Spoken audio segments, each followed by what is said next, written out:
Eu vou falar sobre seletividade alimentar com vocês hoje.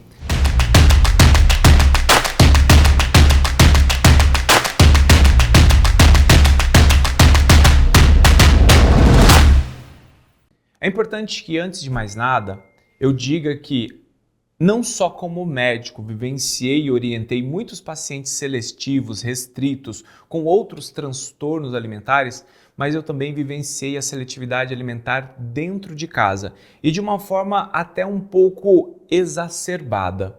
O nosso filho mais velho, Noah, ele, como qualquer outra criança, nasceu, amamentou no peito materno, teve as dificuldades, precisou complementar com fórmula nos primeiros meses de vida. Gabriela conseguiu amamentar até por volta de 7 ou 8 meses, quando ela teve uma infecção de útero. Naquele momento ele negou e a partir dali foi a fórmula infantil. Nós fizemos uma introdução alimentar relativamente certa, adequada, não conseguíamos identificar grandes necessidades ou grandes demandas. É uma criança que por volta de 9 para 10 meses começa a regredir alguns alimentos, negar alguns alimentos, mas como eu comentei com vocês, houve um momento na nossa vida de perda de habilidades adquiridas. Muitos conhecem como poda neural, poda neuronal, e o Noah, que fazia poucos sons ou fazia poucos compartilhamentos, brincadeiras, já não olhava, ele deixou também naquele momento de fazer isso e também comer. A partir de 1 ano e 2, 1 ano e 3 meses de idade, desenvolveu uma seletividade alimentar muito severa, regredindo todos os tipos de líquido para tomar apenas água e leite, e mais tarde deixou de tomar leite. A comida era basicamente clara, seca e crocante. Era difícil ofertar alimento, ele pegava os grãozinhos, tudo separado. Se sujasse, ele sujava a mão, era difícil, sujasse a boca, era difícil, caía água na roupa, era difícil. A gente percebeu ali uma recusa comportamental, mas também uma dificuldade sensorial muito importante, qual eu vou trabalhar com vocês. Então eu digo para vocês, não apenas como médico, mas também como pai que vivenciou a seletividade alimentar. E eu pretendo mostrar nesse curso para vocês até mesmo como vocês vão fazer para vencer essa seletividade alimentar. Eu costumo falar que não ouvir o seu filho falar é ruim, dói, machuca. Ver o seu filho em crise dói e machuca. Ver o seu filho não conseguir brincar e você tem que sentar ao lado e tentar ser o amiguinho porque o amiguinho não consegue engajar nas brincadeiras, te dá um nó no pescoço. Mas não ver seu filho comer também é difícil. E você se coloca na frente dele, tenta dar comida na colher, e tenta fazer o aviãozinho, e tenta dar as telas. E aí muitas vezes você consegue oferecer aqueles poucos alimentos mediado ao uso de uma tablet, uma televisão, só que isso também vai gerando um problema de tamanho, número, gênero, que vocês vão perceber e falam, nossa, é verdade, quando a gente para prestar atenção nisso, às vezes isso inclusive está deixando ele cada vez mais restrito e mais seletivo, ele não aproveita, ele não conhece, ele não tem acesso ao alimento porque ele está sendo enganado. Ou seja, o pai e mãe, ele utiliza de todos os recursos para que faça seu filho comer. Nesse momento que começa a recusa alimentar, de uma forma quase que instintiva, em um processo de sobrevivência, nós oferecemos o que ele come. Nós estamos agora, exatamente nesse momento que eu estou gravando o vídeo com vocês, tem sido uma semana bem difícil, bem conturbada. Fazem 4 dias que o meu filho menor basicamente não dorme à noite. Até se faltar algumas palavras ou se eu demonstrar de certa forma um pouco de cansaço, é porque é um pai que está dividindo o colo a noite toda com uma mãe e não durmo. Essa noite em especial, ele ficou no meu colo das 2 às 3, das 4h30 às 5h30 e das 5h30 às 6h30 quase. Eu deixava, colocava ele no berço, daqui a pouco despertava, a gente ia lá, fazendo já agora até uma associação clara de sono.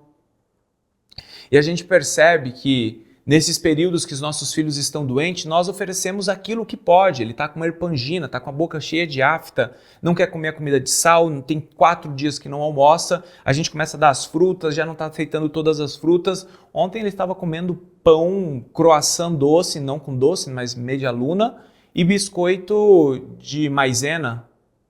Você oferece aquilo que pode, porque você sabe que ele precisa se alimentar. Tiago, é certo? Defina o que é certo para mim. Defina o que de fato é coerente diante de uma criança que não come. Só que aí mora um problema, porque todo comportamento ele é reforçado. Uma vez que eu comecei a oferecer algo que eu não tenho controle, não tenho domínio, que aquela criança come, mas o nosso cérebro ele tem uma tendência natural de poupar energia, de gastar menos para conquistar aquilo que ele precisa. Imagina lá, você tem que mastigar um monte de arroz, feijão, carne, vegetais, verduras, fazer toda a quebra de tudo isso, e aí você tem um biscoito maisena com nível glicêmico altíssimo, você coloca na boca, desmancha na boca, seu cérebro já tem a glicose que ele precisa, é muito palatável. Batata palha, batata Ruffles, batata frita. E aí é o começo do caos, porque ele teve uma regressão.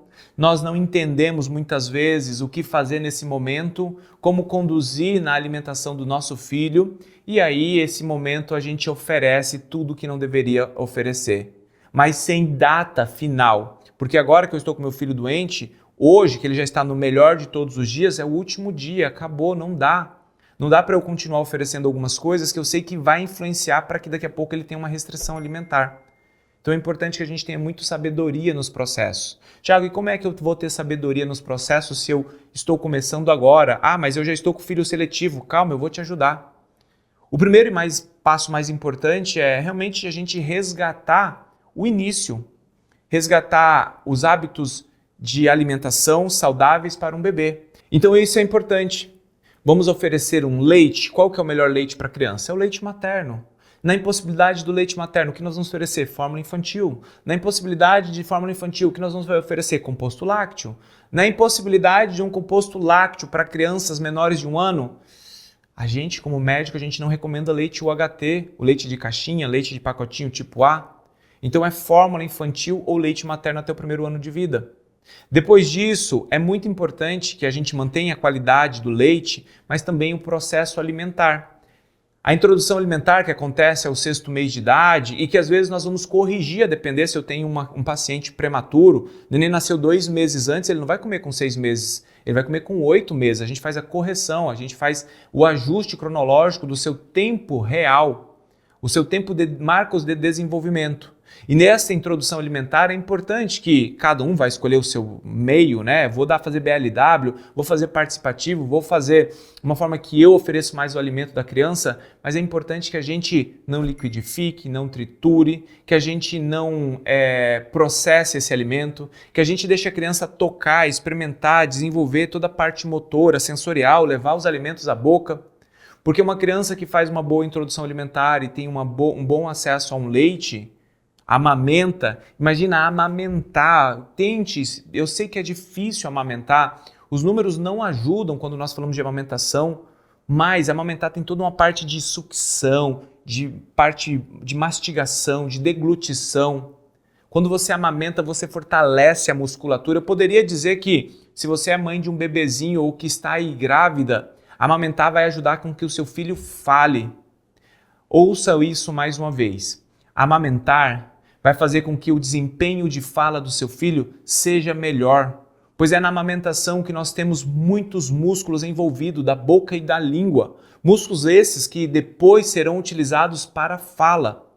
Então, na possibilidade entre uma amamentação de seio materno e uma mamadeira, por mais que a mamadeira seja mais fácil, se esforce para que esse processo seja possível. Se dedique para essa amamentação. Isso tudo vai fazer com que naquele momento que porventura vier a manifestar uma seletividade, uma regressão, você tenha criado várias conexões e caminhos que te ajudam a vencer essa seletividade ou que eu tenha uma memória neural que me ajude nesse processo. Eu costumo falar para os pais e para as mães que comer é um ambiente e é um desenvolvimento social. A criança que come e que come bem, ela consegue comer na mesa, ela consegue comer no recreio, ela consegue comer com os avós, com os tios. Comer é um motivo de desenvolver o social e o comportamental. Então a gente tem que focar nessa parte da alimentação. E eu quero trazer isso para vocês, esse tema e esse curso, e destrinchar ele, porque como eu falei, hoje um número gigantesco de crianças autistas, não apenas crianças, adolescentes, adultos, têm dificuldades na alimentação. A gente tem inúmeros estudos que mostram, por exemplo, que a falta de uma nutrição adequada faz com que o paciente evolua menos. A gente tem estudos que pacientes que são anêmicos, apenas anemia, deficiência de ferro. Eu estou falando de anemia ferropriva. A gente tem outras anemias, como por exemplo megaloblástica. Apenas a deficiência de ferro, ao longo dos anos, produz um pior coeficiente intelectual e um menor ganho escolar. Um paciente privado de uma alimentação ou uma suplementação adequada tem piores ganhos acadêmicos, pedagógicos e cognitivos. Agora imagina uma criança que você está ali com 2 ou 3 anos, que é extremamente seletiva, mas que não olha, que não fala, que não brinca, que não socializa. Como é que ele vai levar nutrientes para esta célula chamada neurônio para que ele possa evoluir? Não sei se vocês têm ideia, vou pegar, por exemplo, uma célula um glóbulo vermelho, tá? O glóbulo vermelho, a hemoglobina, é esta que leva a cor vermelha e dá a coloração vermelha para o seu sangue, que carrega nutrientes e oxigênio para todas as células do seu corpo. Quando está no estado nutricional deletério, ela tem uma morfologia, um formato pior, tamanho pior, volume pior, e isso faz com que leve menos oxigênios e nutrientes para as outras células, e aí um efeito de cascata.